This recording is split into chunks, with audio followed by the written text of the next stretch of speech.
नमस्कार दोस्तों श्री कृष्णा गुरुकुल के कैंपस में आप सभी का स्वागत है। मेरे प्यारे साथियों, इंटरव्यू स्पेशल का ये पार्ट 2 यानी गाइड नंबर 2 वीडियो है। इसमें मैंने इंटरव्यू के लिए पर्टिकुलरली क्या-क्या सोर्सेस रेफर करना है और कैसा प्लानिंग यानी स्ट्रैटेजी बनाना है, कौन से मेथड से आपको प्रिपरेशन करना है, इसके बारे में आपको मैं बताऊंगा। ये वीडियो बहुत ही इम्पोर्टेंट और इंटरेस्टिंग रहने वाला है, क्योंकि इस वीडियो में मैं जो जानकारी आपको देने वाला हूँ वो बहुत ही अहम है। कहीं आपका प्रिपरेशन डिस्ट्रैक्टेड या फिर डिरेल्ड हो नहीं रहा है, तो अगर हो रहा है तो बहुत ही खतरनाक है, क्योंकि सिलेबस के अनुसार हो या फिर अपने सोच के अनुसार हो, जो आपके मन में आता है, अगर वो टॉपिक से डेविएटेड हो जाएगा तो आपका प्रिपरेशन बहुत ही लेंथी हो जाएगा।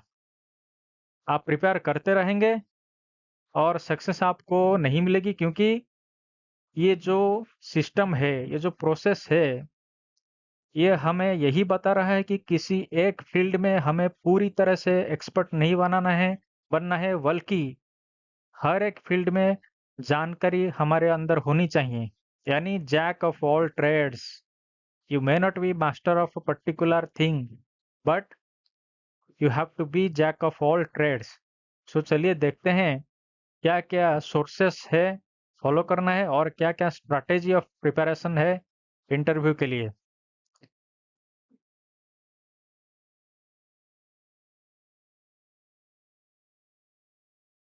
दोस्तों, मैं आपसे 2 सवाल करने वाला हूँ।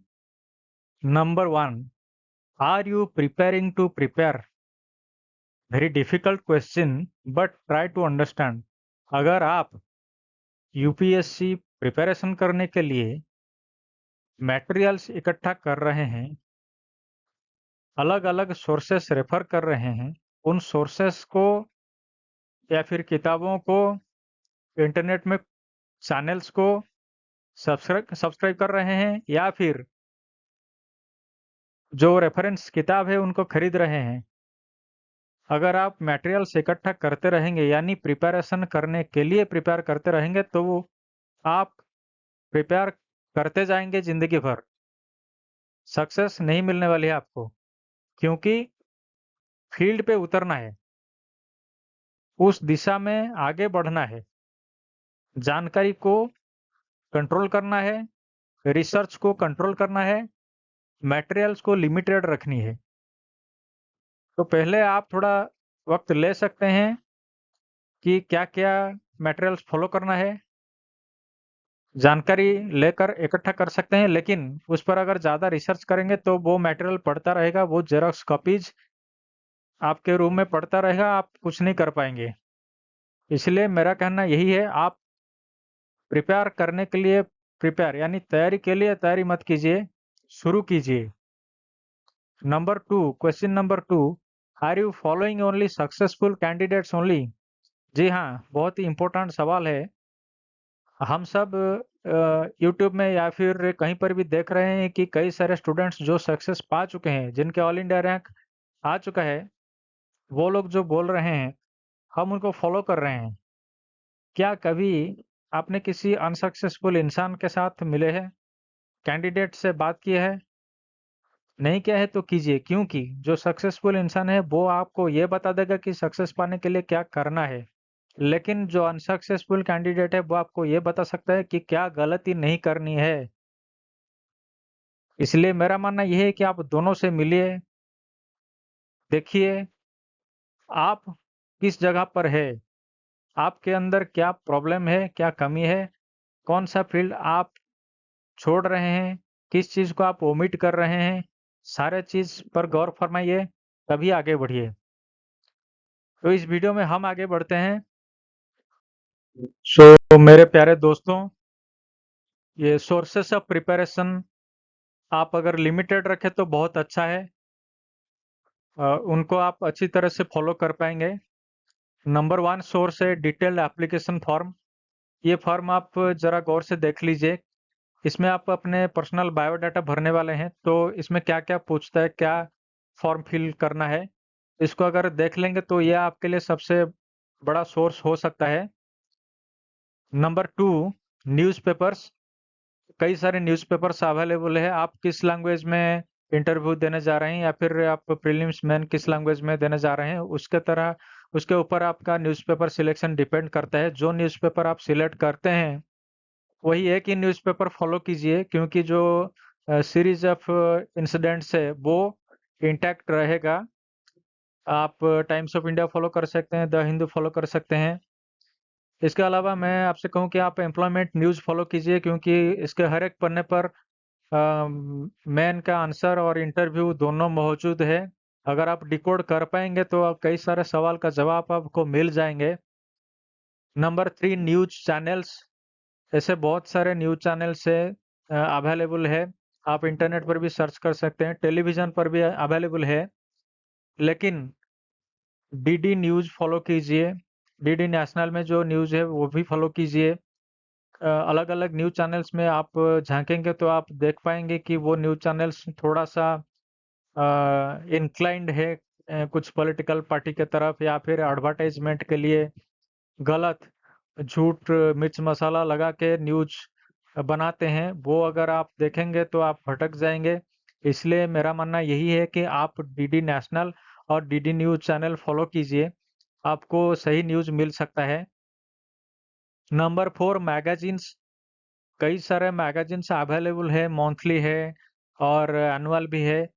पहले मैं यही कहूँगा कि आप एनुअल मैगज़ीन खरीदें, जिसमें करंट अफेयर्स सीरीज़, यानी 12 महीने में जो करंट अफेयर एक के बाद एक है, वो सीरीज़ पूरी तरह से वो मैगज़ीन में होगा।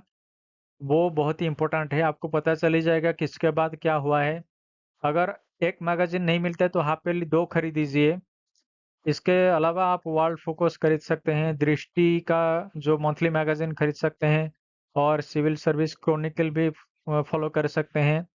कई सारे मैगज़ीन से आप लोगों को पता है, तो जो मैगज़ीन खरीद रहे हैं, आप कुरुक्षेत्र हो या योजना हो, साइंस रिपोर्टर भी हो, जो भी मैगज़ीन आप खरीद रहे हैं, उसका जो इम्पोर्टेंट पार्ट है उसको लिख लीजिए अपने कॉपी में, ताकि मैगज़ीन को एनालाइज़ करना आसान हो जाएगा। नंबर 5 सोर्स है वो है टेलीविज़न।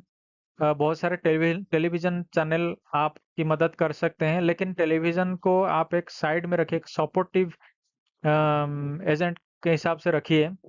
और टेलीविज़न न्यूज़ चैनल के अलावा कई सारे चैनल्स हैं, जैसे कि डीडी किसान है, डीडी भारती है, उसमें भी आप बहुत सारी इन्फॉर्मेशन पा सकते हैं। और एनिमल प्लैनेट है, जियोग्राफिक चैनल हैं, एपिक चैनल्स हैं, कई सारे इन्फॉर्मेशन आपको मिल सकते हैं। नंबर 6 जो सोर्स है वो है इंटरनेट। इंटरनेट आजकल बहुत ही इम्पोर्टेंट सोर्स है, इसमें आपको सारे चीज़ मिल जाएँगे। किसी और चैनल, किसी और सोर्स को अगर आप नहीं फॉलो कर सकते हैं, फाइनेंशियल सिचुएशन आपका बहुत वीक है, तो आप सिर्फ़ इंटरनेट फॉलो कीजिए।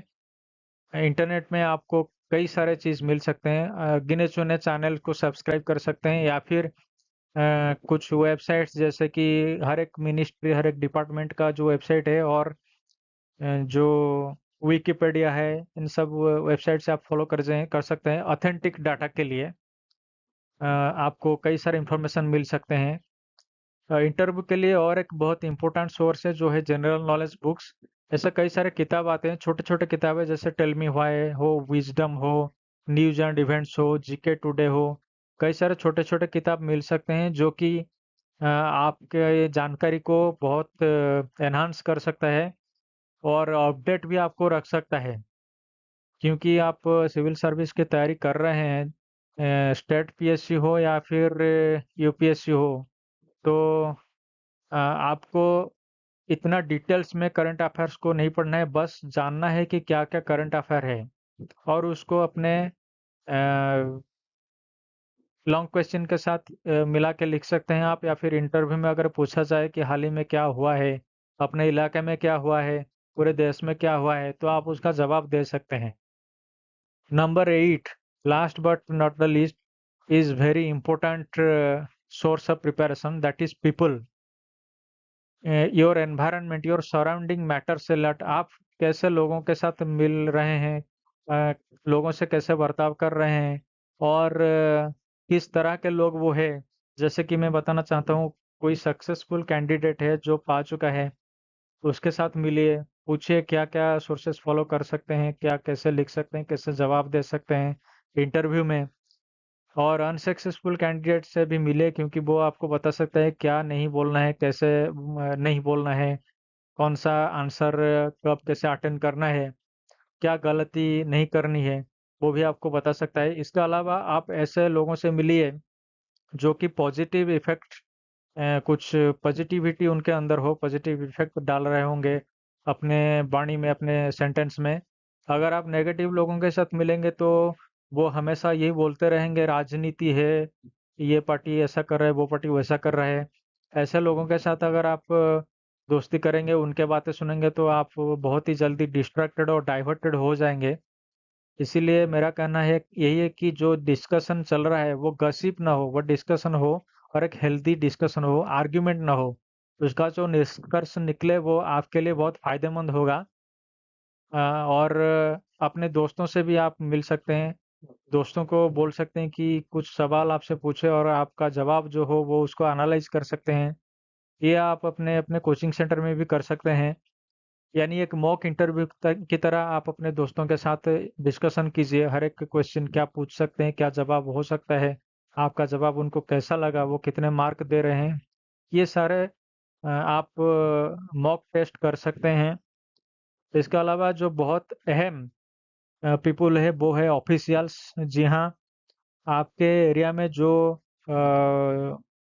ऑफिसर्स है, चाहे वो स्टेट पीएससी या फिर यूपीएससी पास करके नौकरी कर रहे होंगे, जो डिस्ट्रिक्ट मजिस्ट्रेट या कलेक्टर हो, या फिर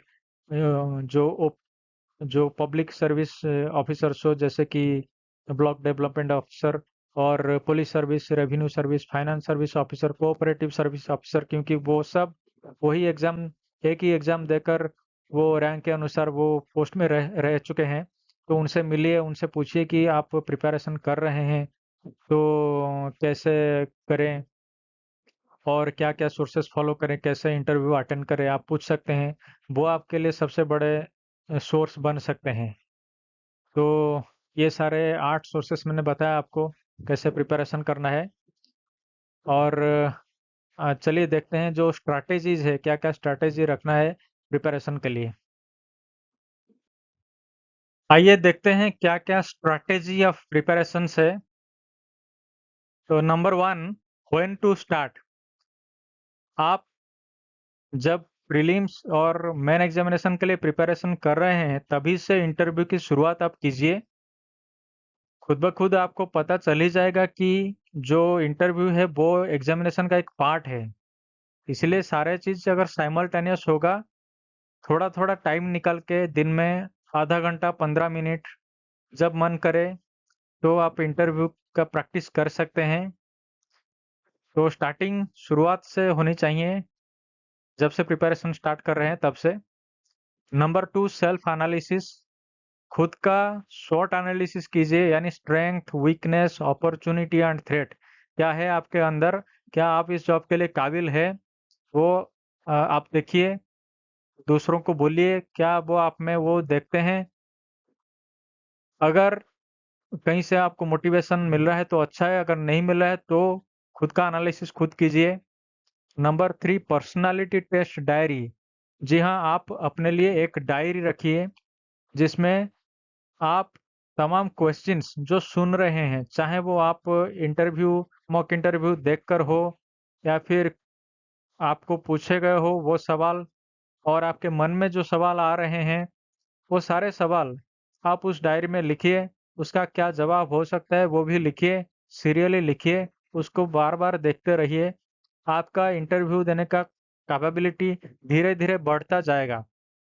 number 4, observation, experiment and inference. हर एक चीज को ऑब्जर्व कीजिए, सिर्फ देखने वालों की तरह नहीं, बल्कि एक्सपेरिमेंट करने वालों की तरह। एक साइंटिफिक अप्रोच रखिए, हर चीज को ऑब्जर्व कीजिए वो कैसा है, क्या है इसमें, जो WH क्वेश्चन सारे पूछिए, उस चीज़ के बारे में पूरी तरह से जानकारी हासिल कीजिए।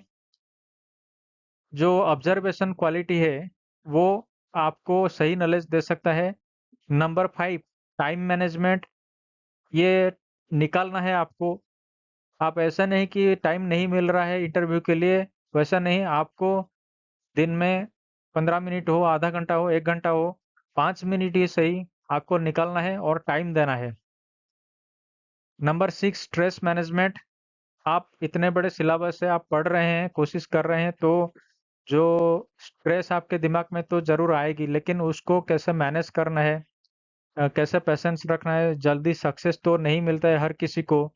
तो जो स्ट्रेस है उसको कैसे मोटिवेट करें, खुद को कैसे मैनेज करें और पॉजिटिव थॉट्स कैसे लाएँ, अगर कुछ नेगेटिव थॉट्स वो अगर आ जाए तो भी उसको कैसे पॉजिटिव थॉट से कट करें, वो सारे चीज़ आपको मैनेज करना है। इसके लिए आप एंटरटेनमेंट के सहारा भी ले सकते हैं, कहीं पर मूवी जाकर देखना, टेलीविज़न देखना, इंटरनेट सर्फिंग करना, कुछ भी, कुछ खेलना, इंडोर गेम्स हो, आउटडोर गेम्स हो, ये सारे चीज़ अगर आप करेंगे तो आपका स्ट्रेस दिन-ब-दिन धीरे-धीरे कम होता जाएगा और आपका सक्सेस रेट बढ़ता जाएगा। नंबर 7 सेल्फ टॉक, खुद से बात कीजिए, खुद को अपना दोस्त समझिए, खुद सवाल-जवाब कीजिए ताकि आपका एफिशिएंसी धीरे-धीरे बढ़ेगा, क्योंकि बहुत कम ऐसे साथी मिलते हैं जो जिसके साथ आप अपने दिल की बात साझा कर सकें। इसीलिए मेरा कहना यही है कि आप खुद के साथ बात कीजिए, हर एक प्रॉब्लम को सोचिए, समझिए, उसका सॉल्यूशन आपको मिल ही जाएगा। नंबर 8 विजुअलाइज़ेशन यानी इमेजिनेशन, आप ऐसा सोचिए कि आप जो इंटरव्यू पैनल है उसके सामने बैठे हैं, आपका पर्सनैलिटी टेस्ट चल रहा है, वो आपसे सवाल कर रहे हैं कि आपका इंट्रोडक्शन दीजिए, आपका हॉबीज़ क्या है, कौन से फील्ड से आप ग्रेजुएशन किए हैं, ये सारी चीज़ आपसे पूछ रहे हैं और आप उसका जवाब दे रहे हैं। इस तरह का एक्टिविटी इमेजिन कीजिए और जो पढ़ाई है, जो क्वेश्चन्स है उनको रिकॉल कीजिए, चाहे आप सुबह कर सकते हैं, रात को सोते वक़्त भी कर सकते हैं। Imagination is very important. Number 9 verbal communication skill, आप जो बोल रहे हैं, वो फ्लुएंट होनी चाहिए। बीच में लैंग्वेज की अदला-बदली करना या फिर अम, किस तरह का रुक जाना और ऐसा लैंग्वेज बोलना जो कि अ, जिसका मतलब कुछ अलग हो, हाँ, ये सारे चीज़ आपको क्वालीफाई करने से रोक दे सकते हैं। इसलिए वर्बल कम्युनिकेशन स्किल बहुत इम्पोर्टेंट है। अपने दोस्तों के साथ, अपने टीचर्स के साथ, हर किसी के साथ आप बात करने का तरीका को ज़रा सुधार दीजिए। इंटरव्यू में ये बहुत ही अहम है। नंबर 10 मॉक इंटरव्यू, आप कोचिंग इंस्टीट्यूट्स जाइए, वहाँ पर मॉक इंटरव्यू जो चल रहा है, उसको अटेंड कीजिए। वो आपको टेस्ट करेंगे, आप में क्या कमियाँ हैं, वो उन कमियों को आपको बताएँगे, आपको पता चल ही जाएगा। वैसे मन ही मन आप अगर प्रिपरेशन करेंगे तो ऐसा हो सकता है कि आप खुद को 100 से 100 मार्क दे सकते हैं। क्योंकि अ, आपके मन में ये आ सकता है, हाँ, मुझे जो मालूम है वो सफिशिएंट है। लेकिन अगर आप कहीं पर जाएँगे, दोस्तों से मिलेंगे, देखेंगे किस लेवल पे वो पढ़ चुके हैं, किस लेवल का स्टूडेंट्स वो है और कैसे सवाल आपसे पूछे जा रहे हैं, क्या-क्या कमियाँ हैं, आपको ईज़िली पता चल ही जाएगा। Number 11 group discussions, healthy group discussion कीजिए जो कि आर्गुमेंट ना हो और ग्रुप डिस्कशन कैसे करना है, कैसे बोलना है, तौर तरीके आपको मालूम पता चल ही जाएगा और इस डिस्कशन में आपको कई सारे सवाल मिल जाएँगे, उनको आप अपने डायरी में भी लिख सकते हैं। Number 12 is very essential because if you are not healthy, if you have facing some health issues, obviously you can be distracted easily from your studies. You cannot focus on interview. अगर आप शुरू से अपने health का care रख रहे हैं, exercise कर रहे हैं, ठीक खाना खा रहे हैं और अच्छी नींद अ, आप ले रहे हैं तो बेशक आप अच्छा प्रिपरेशन कर पाएँगे। इसलिए हेल्थ इश्यूज़ को आप अंडर एस्टिमेट मत कीजिए। तो इतने सारे स्ट्रैटेजीज़ मैंने आपको बताया, 12 स्ट्रैटेजीज़, ऐसे आपको प्रिपरेशन करना है। सोर्सेस मैंने पहले बता दिया था। इन दोनों चीज़ों को मैंने इस वीडियो में दाखिल किया है। अगर इसमें कोई डाउट हो तो आप कमेंट करके पूछ सकते हैं। ठीक है। दोस्तों वीडियो अच्छा लगे तो लाइक कीजिए, इसको शेयर कीजिए और इस पर कमेंट कीजिए। मेरा चैनल श्री कृष्णा गुरुकुल चैनल को सब्सक्राइब कीजिए ताकि आप तक ज़रूरी इन्फॉर्मेशन टाइम टू टाइम पहुंचते रहे। धन्यवाद।